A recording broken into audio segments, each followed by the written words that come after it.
Hi everyone, welcome back to Learning Kitchen Live. My name is Giselle Gaffney and I am one of the dietitians here at Community Servings.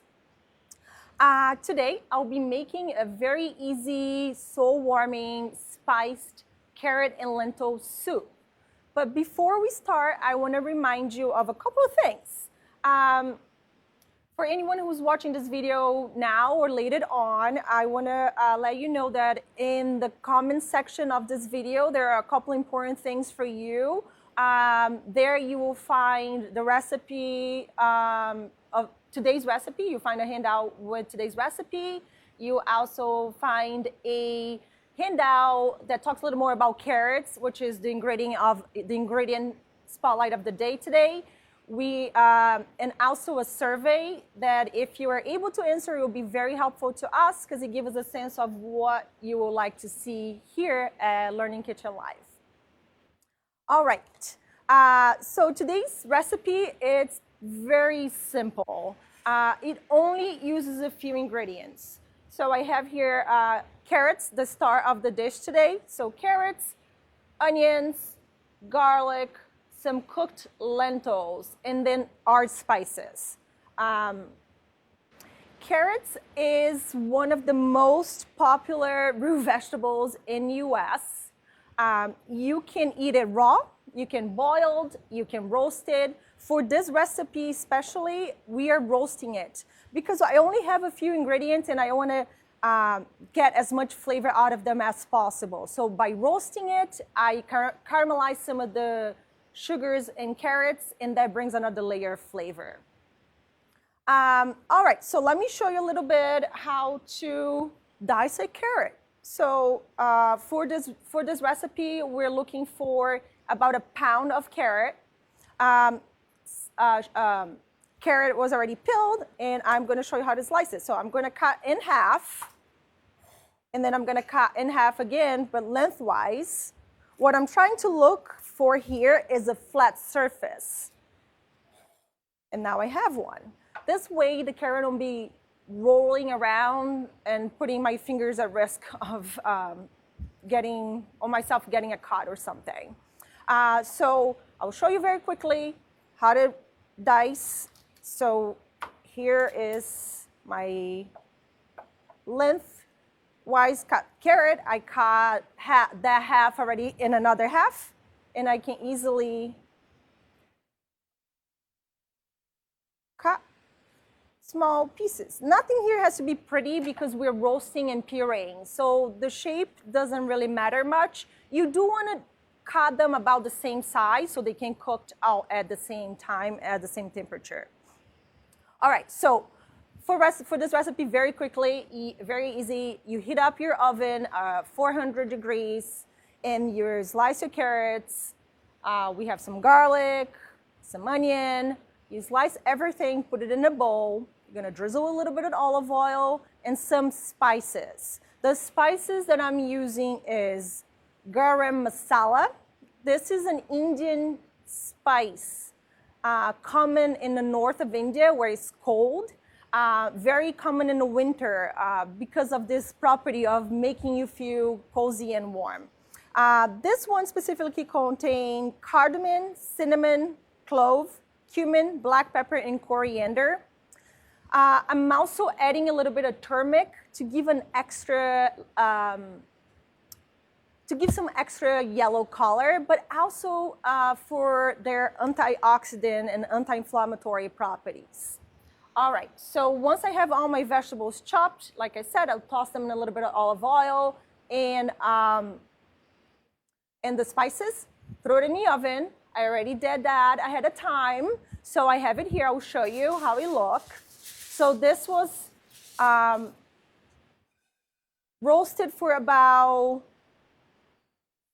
15-18 minutes at 400 and gave us a nice color, and this is a lot of what the flavor is. So now, once you have this roasted, you just put your ingredients into a blender and you blend it, heat it up in a stove pot, and you serve it. So let's get at it.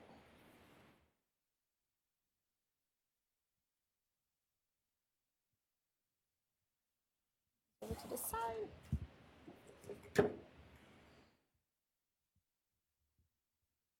Carrot is a good source of beta carotenes. Those are antioxidants. Also a good source of vitamin A, vitamin C, and B6, as well as fiber. So by cooking carrot, which is a very common vegetable here in the United States, not too expensive, lasts for a little bit in your refrigerator. I bet everybody has a few carrots left hanging there from your last food shopping. So this is a good recipe, especially for tomorrow. That's going to be cold and snowing here in Boston. So if you're looking for something easy to make with lots of flavor that will make you feel warm inside, here you have your recipe. All right, so I have about 4 medium carrots here. I'm actually going to use the whole thing.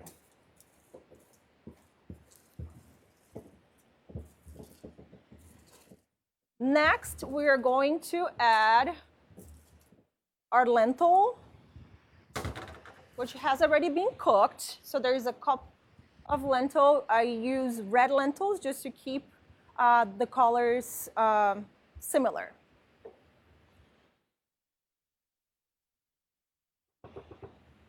And finally, some liquid. I'm using homemade chicken broth that I had available here, but you can use vegetable broth or you can just use water. All right, so let's see how this works in this blender. All right, bear with me. This is my first time using this blender, so let's see how it works. All right, I think I got it right. Okay, on.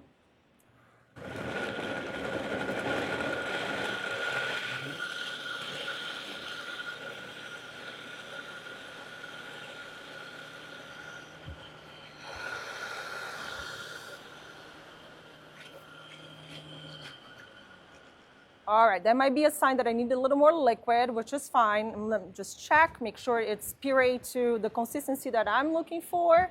Well, it needs a little more pureeing, I guess. If it is a little too thick as you're blending it, you can always add a little more liquid. Let's see how it goes.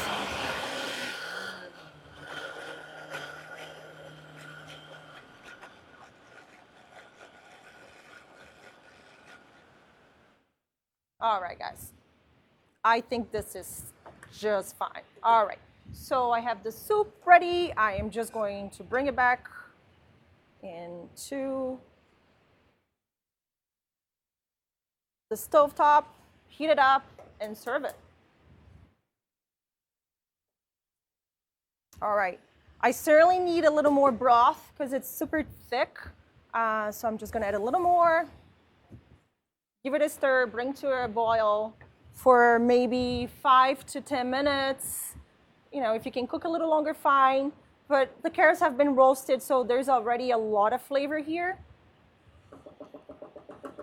I do have to say, depending on the type of blender you have, you may want to do this in small batches. If I was going to do this again using this blender, that's what I would have done. My blender at home would have been fine, but this one, doing it pureeing in batches will probably be better. Does anyone have any questions? No questions from the public. All right. So a little more broth.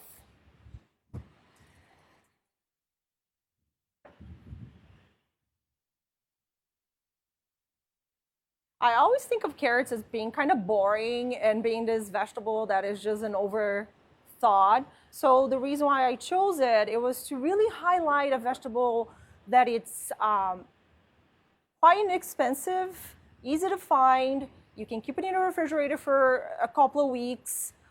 It doesn't really go bad quickly. And I wanted to highlight that. I wanted to make something that was delicious. but using something that is affordable, keeping the recipe simple and easy. All right, so here we are. Soup is hot. I'll pour it. All right. I'll top it with a little bit of pumpkin seeds for a crunch, just to add a little bit of crunch because we pureed the soup. Feel free to add any type of nuts that you like, or just leave it out altogether. And this is what it looks like. Where's the camera? Here. There we go. All right. Thank you so much. I hope you enjoyed the recipe. I hope you make it. And if you do, please leave a comment. Let me know what you think. And happy 2022 for everyone.